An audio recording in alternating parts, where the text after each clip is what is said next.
हूँ आपकी अपनी स्टार सीक्रेट एस्ट्रोलॉजर। तो मैं आज बताती हूँ कि किन ग्रहों की प्लेसमेंट यदि आपके होरोस्कोप में उस तरीके से हो तो आप धनवान बन सकते हैं। मैंने इसके बारे में पहले भी एक पार्ट 1 बनाया है जो आप अपनी कुंडली से मैच कर सकते हैं, और आज मैं पार्ट 2 बनाने जा रही हूँ। यदि आपके होरोस्कोप में भी यही ग्रह ऐसे ही प्लेसमेंट हैं तो आपको अमीर बनने से कोई नहीं रोक सकता। तो आइए आज मैं दिखाती हूँ कि कैसे आप अपने प्लेसमेंट को देखकर आप कैसे अमीर बन सकते हैं या नहीं। तो आप ये हॉरोस्कोप देखिए, इसमें कोई भी लगन हो सकता है, इसमें 2, 3, 4, 5 कोई भी लगन हो सकता है। ये मैंने सिर्फ नंबर 1 लगन ही रखा है, एरिस लगन ही रखा है, बट यहाँ कोई भी हो सकता है। तो यदि आपका शनि ग्रह को छोड़कर कोई भी शनि ग्रह को इनमें से छोड़कर यदि और कोई भी ग्रह हो, सूर्य हो, चंद्र हो, मंगल हो, कोई भी ग्रह हो, यदि वो दूसरे घर का स्वामी और 9वें घर का स्वामी एक दूसरे के साथ ट्रांजैक्शन में बैठ जाए, सपोज करो शुक्र जो है वो 9th हाउस में प्लेसमेंट हो जाए और इसका जो स्वामी है गुरु वो 2nd हाउस में प्लेसमेंट हो जाए, तो ये आपकी कुंडली में धनवान होने के योग दर्शाता है। तो आप ऐसे अपनी कुंडली में वेरीफाई कर सकते हैं। और सेकंड आपको मैं दिखाती हूँ, जैसे ये मैंने हॉरोस्कोप ऐसे ही बनाया है। यदि चंद्रमा और गुरु, सपोज करो आपका चंद्रमा और गुरु ये पंचम भाव आता है, 1st, 2nd, 3rd, 4th, 5th। यदि आपके हॉरोस्कोप के पंचम भाव में गुरु और चंद्रमा या शुक्र और चंद्रमा प्लेसमेंट हो जाते हैं तो आपको अमीर बनने से कोई भी नहीं रोक सकता। आप अपने जीवन में धनवान अवश्य बनेंगे। अब आपको मैं बताती हूँ थर्ड योग। थर्ड योग देखिए आप, जैसे ये मैंने ऐसी ही एक प्लेसमेंट बनाई हॉरोस्कोप की, इसमें मैंने फर्स्ट ही रखा है। आपका कोई भी प्लेनेट हो सकता है, कोई भी इसमें हॉरोस्कोप का भाव हो सकता है, 3rd हो सकता है, 4th हो सकता है। तो ऐसे आपकी जो प्लेसमेंट है आपके हॉरोस्कोप की ऐसे होगी।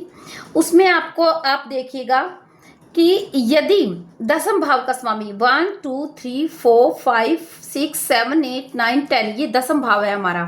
अब 10th भाव में 10 नंबर राशि है, इट मीन्स ये शनि का लगन है। यदि 10th भाव का स्वामी लगन में आ जाए, सपोज कीजिए यहाँ का स्वामी शनि है और ये आपके 1st हाउस में आ जाए, तो आपको अमीर बनने से कोई नहीं रोक सकता। अब नेक्स्ट आपको मैं बताती हूँ, ये ऐसे ही मैंने एक हॉरोस्कोप बनाया है। यदि सूर्य है, जैसे हमारे कहीं भी बैठा हो सकता है, सूर्य या 6ठे और 11वें भाव में होने पर, सूर्य अब 6ठे भाव में हो आपके, या ये आपका 11वां भाव है, ये 6ठा भाव है और ये 11वां भाव है।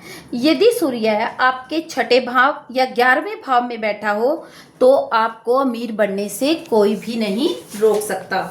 आपके पास अपार धन होगा अगर आपके ये ग्रह बैठे हों। अब मैं आपको एक और हॉरोस्कोप बताती हूँ। अब ये देखिए, ये मैंने एक और चार्ट बनाया है।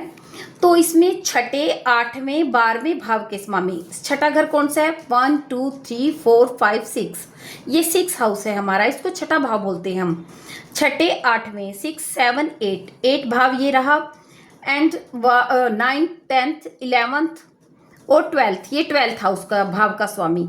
यदि 6ठे भाव का स्वामी कौन हुआ, बुध, और 8th भाव का स्वामी मंगल, और 12th भाव का स्वामी हुआ गुरु।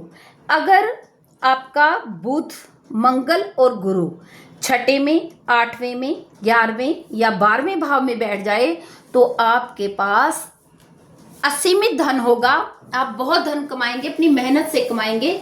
तो ये सब धन के योग हैं, अपार धनवान बनने के योग हैं आपकी कुंडली में। आप इससे अपने हॉरोस्कोप को मैच कर सकते हैं।